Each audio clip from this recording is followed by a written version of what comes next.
శ్రావణంలో కూడా ఆషాఢం ధరలకే అమ్మకం. ఆంధ్రప్రదేశ్ ప్రభుత్వం రాష్ట్రంలో ఇన్ఫ్రాస్ట్రక్చర్ని మెరుగుపరిచేటువంటి క్రమంలో అద్భుతమైనటువంటి ప్లానింగ్తో ముందుకెళ్తుంది. అందులో ప్రధానమైనటువంటి ఉదాహరణ మెట్రో రైల్స్. మెట్రో రైల్స్కి సంబంధించి విశాఖ, విజయవాడ ఈ రెండింటికి కూడా ఒక ప్లస్ పాయింట్ ఉంది. అదేంటంటే రాష్ట్ర విభజన చట్టం ప్రకారమే ఈ ప్రాంతంలో ఇన్ఫ్రాస్ట్రక్చర్ మెరుగుదల కోసం కేంద్ర ప్రభుత్వం ఇచ్చినటువంటి హామీ ఇది. అయితే దురదృష్టవశాత్తు గత ప్రభుత్వం అమరావతి మీద ద్వేషం ఉన్నప్పటికీ కూడా విశాఖలో మెట్రో రైల్ని ఎంకరేజ్ చేయొచ్చు, విజయవాడలో మెట్రో రైల్ని ఎంకరేజ్ చేయొచ్చు. కానీ ఈ రెండింటినీ కూడా తొక్కిపట్టినటువంటి పరిస్థితి. ఫైనల్గా అన్ని ఒడిదుడుకుల్ని దాటుకుని ఇప్పుడు సంవత్సర కాలం తర్వాత కూటమి ప్రభుత్వం అధికారంలోకి వచ్చినాక రెండింటికి సంబంధించి టెండర్లు వచ్చినాయి.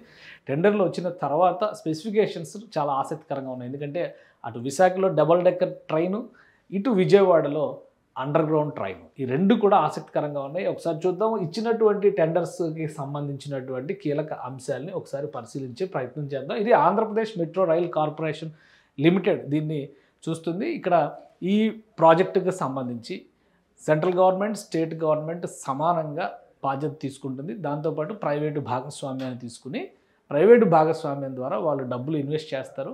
రాష్ట్ర ప్రభుత్వం కొంత, కేంద్ర ప్రభుత్వం కొంత ఇన్వెస్ట్ చేస్తుంది. దీన్ని రన్ చేసేటువంటి బాధ్యత ఆ ప్రైవేట్ సంస్థ తీసుకుంటుంది. అంటే హైదరాబాద్లో పెట్టినటువంటి పీపీపీ మోడల్లో ఉన్నటువంటి మెట్రో రైల్ తరహాలోనే గతంలో హైదరాబాద్ ప్లానింగ్ కూడా చంద్రబాబు నాయుడు సీఎంగా ఉన్న సమయంలోనే ఢిల్లీ మెట్రోకి సంబంధించినటువంటి శ్రీధర్ అనే ప్రత్యేకంగా అపాయింట్ చేసి ఆ మెట్రో రైలు కోసం వర్కౌట్ చేశారు. ఇప్పుడు అదే తరహాలో ఆంధ్రప్రదేశ్లో వచ్చేటువంటి మెట్రో రైలుకు సంబంధించినటువంటి వ్యవస్థ ఇది. రాష్ట్రంలో కీలకమైనటువంటి రెండు ప్రదేశాలు కూడా ముఖ్యంగా ఏంటంటే ఆంధ్రప్రదేశ్లో ఉన్నటువంటి ప్రధాన నగరాలు, ప్రధాన ప్రాంతాలుగా మనం చూస్తాం. విజయవాడ, విశాఖపట్నం ఈ రెండు ప్రాంతాల్లో కూడా ఒక బలమైనటువంటి మెరుగైనటువంటి రవాణా వ్యవస్థను రూపొందించేందుకే ఈ ప్రణాళిక రూపొంది. ఇవన్నీ కూడా 2017-18 నాటికే రెడీ అయినాయి. బట్ టెండర్లు పిలిచే ముందర, వర్క్ మొదలయ్యే ముందర ప్రభుత్వం మారింది కాబట్టి అన్ని 5 ఏళ్ళు వెనక్కి పోయినాయి. ఇప్పుడు మళ్ళీ ఈ ప్రభుత్వం వచ్చి సెటరైట్ చేయడానికి ఇంకొక ఏడాది పోయింది. ఇప్పుడు పనులు మొదలు పెడితే కనుక 3 ఏళ్ళు టార్గెట్ అంటున్నారు. సో ఇది వైజాగ్ మెట్రో రైలుకి సంబంధించినటువంటి ముఖ చిత్రం, విజయవాడ మెట్రో రైలుకి సంబంధించినటువంటి దృశ్యం. ఈ రెండింటికి సంబంధించినటువంటి ప్లాన్స్ ఆల్రెడీ రాష్ట్ర ప్రభుత్వం అనౌన్స్ చేసేసింది, డిక్లేర్ చేసింది. వీటితో పాటు ఇప్పుడు టెండర్స్లో ఇచ్చినటువంటి అంటే పూర్తిగా అధునాతనమైనటువంటి వ్యవస్థను రూపొందించే దిశగా అడుగులు వేయాలని చెప్పని రాష్ట్ర ప్రభుత్వం డిసైడ్ చేసింది. సో విశాఖలో వచ్చేటువంటి మెట్రో రైలుకి సంబంధించి ఒక 2 రోజుల ముందుగానే నోటిఫికేషన్ రిలీజ్ చేసేసింది.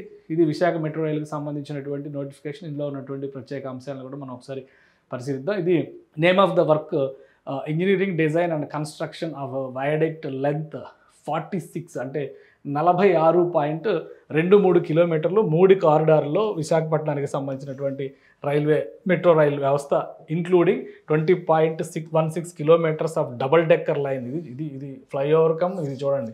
So double decker 4 lane flyover cum metro viaduct. అంటే ఒక వైడక్ట్ మీద రహదారి వ్యవస్థ వెళ్తుంది, మరొక వైడక్ట్ మీద ట్రైన్ వెళ్తుంది. రెండు కూడా 4 లేన్ వ్యవస్థతో నిర్మించాల్సినటువంటి ప్రాజెక్ట్ ఇది మొత్తం. అండ్ 42 నంబర్స్ అంటే మొత్తం 42 పిల్లర్లు అక్కడ చేయాలి. Elevated metro stations extra all specified EPC basis for phase 1 of Visakhapatnam metro rail at Visakhapatnam.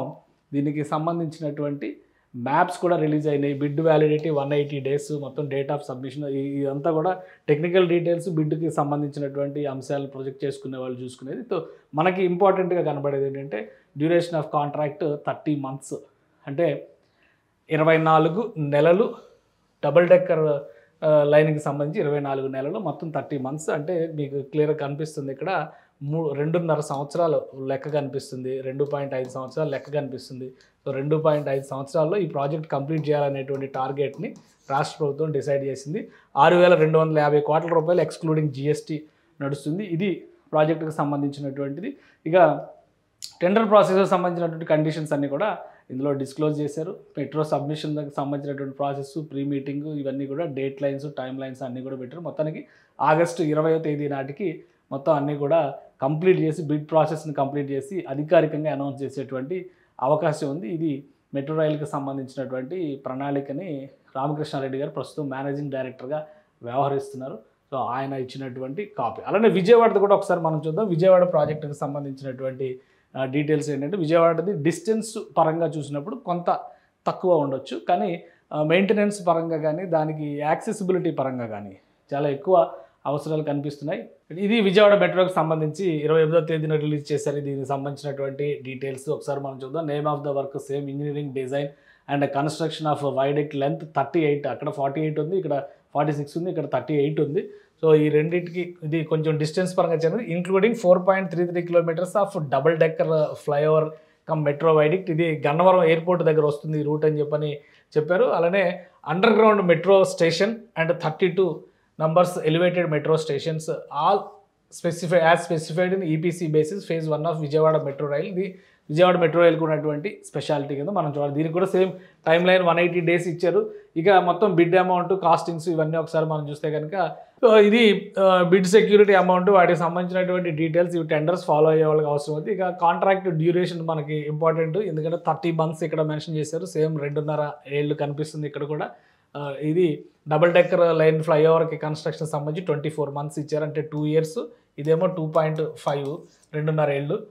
phase 1 విజయవాడకి సంబంధించినటువంటి రిపోర్టు. అలానే మ్యాప్స్ కూడా ఒకసారి మనం పరిశీలిద్దాం. విశాఖపట్నంకి సంబంధించినటువంటి మ్యాప్ చూస్తే కనుక ఇది మొత్తం Visakhapatnam old city, new city మొత్తం అంతా కూడా ఏకం చేసేటువంటి రూట్ మ్యాప్. 3 కారిడార్స్ అన్నారు కాబట్టి ఇది ఒకటి బ్లూ కారిడార్, ఇది గ్రీన్ కారిడార్, ఇది రెడ్ కారిడార్. రెడ్ కారిడారే మెయిన్ అవుతుంది. Visakhapatnam steel plant, steel city అంటారు కదా, ఇక్కడ నుంచి కొమ్మాది జంక్షన్ వరకు ఉంటుంది. ఇంకా phase 2 సెకండ్ ఫేజ్ వచ్చినప్పుడు భోగాపురం ఎయిర్పోర్ట్ వరకు ఇది ఎక్స్పాండ్ అవుతుంది. ఇది మెయిన్ లైన్ అవుతుంది అనమాట. ఈ రెడ్ లైనే మెయిన్ లైన్ అవుతుంది.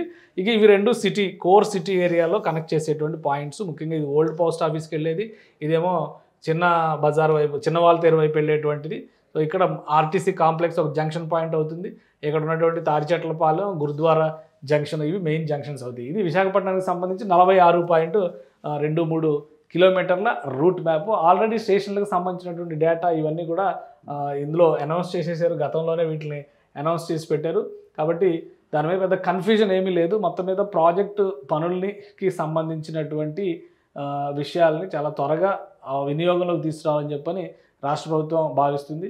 ప్రాజెక్ట్స్కి సంబంధించినటువంటి వాటి విజయవాడ మెట్రోకి సంబంధించినటువంటి మ్యాప్స్ కూడా గతంలోనే రిలీజ్ చేశారు. ఈ రూట్ మ్యాప్ ప్రకారం చూస్తే కూడా ఒక క్లారిటీ ఉంటుంది. ఇది కూడా 2 కారిడార్స్, అంటే 2 phases కింద చెప్తున్నారు కాబట్టి ఫస్ట్ ఫేజ్ మొత్తం ఈ బ్లూ లైన్ మొత్తం కూడా ఫస్ట్ ఫేజ్ అవుతుంది. సో ఇది రెడ్ లైన్ అంతా కూడా సెకండ్ ఫేజ్ అవుతుంది. ఇప్పుడు మనం ఓన్లీ ఫస్ట్ ఫేజ్కి రిలీజ్ చేశారు కాబట్టి phase 1లో ఈ 2 రూట్స్ వస్తాయి అనమాట. phase 1A, B అంటే 1A, 1B. ఇదేమో మెయిన్ రూట్ అవుతుంది. అమరావతి వైపు స్టార్ట్ చేసి ఇక్కడే అండర్ గ్రౌండ్ రైల్వే స్టేషన్ వచ్చేది ఇక్కడే. ఈ 3.68 కిలోమీటర్స్ ఎంత ఉంది ఇది. సో ఇటువైపు చూస్తే కనుక ఇక్కడ రెడ్ మార్క్లో ఉన్నది ఎయిర్పోర్ట్ దగ్గర ఎలివేటెడ్ డబుల్ డెక్కర్ వస్తుంది అనమాట విజయవాడ ఎయిర్పోర్ట్కి. ఇక 2 lanes అంటే విజయవాడ గన్నవరం ఎయిర్పోర్ట్ని కనెక్ట్ చేసేటువంటి పాయింట్. గన్నవరం ఎయిర్పోర్ట్ నుంచి పండిట్ నెహ్రూ బస్ స్టేషన్ వరకు వచ్చేది, విజయవాడ బస్ స్టాండ్కి వచ్చేది, ఇటువైపు పెనమలూరు వైపు వచ్చేది అనమాట.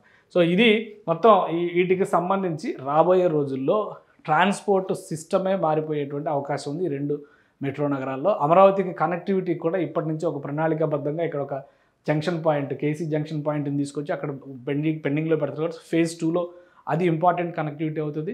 విశాఖపట్నంలో phase 2లో భోగాపురం ఎయిర్పోర్ట్కి కనెక్ట్ చేయడం అనేది చాలా ఇంపార్టెంట్ పాయింట్ అవుతుంది. సో మొత్తం మీద 2.5 ఏళ్లలో టార్గెట్ పెట్టుకున్నారు. ఒక 6 నెలలు గ్రేస్ పీరియడ్ అనుకున్నా కానీ 3 ఏళ్లలో 2 నగరాల్లో కూడా మెట్రో రైళ్లు పరిగెత్తాలనేది చంద్రబాబు నాయుడు ఆకాంక్షగా కనిపిస్తుంది. సో ఈ ప్రాజెక్టులు వీలైనంత వేగంగా ముందుకెళ్లేటువంటి అవకాశాలు ఉన్నాయి. బిడ్డింగ్ ప్రాసెస్ మొత్తం కంప్లీట్ చేసి ఆగస్టు ఎండింగ్ నాటికి ఎవరు అసలు ప్లేయర్స్, ఎవరు దీన్ని ఏ ప్రాజెక్ట్ని ఎవరు టేకప్ చేస్తారనేది అనౌన్స్ చేసే అవకాశం ఉంది. సుమన్ టీవీలో మీ పర్సనల్ అండ్ బిజినెస్ ప్రమోషన్స్ కోసం కింది నెంబర్కి కాంటాక్ట్ చేయండి.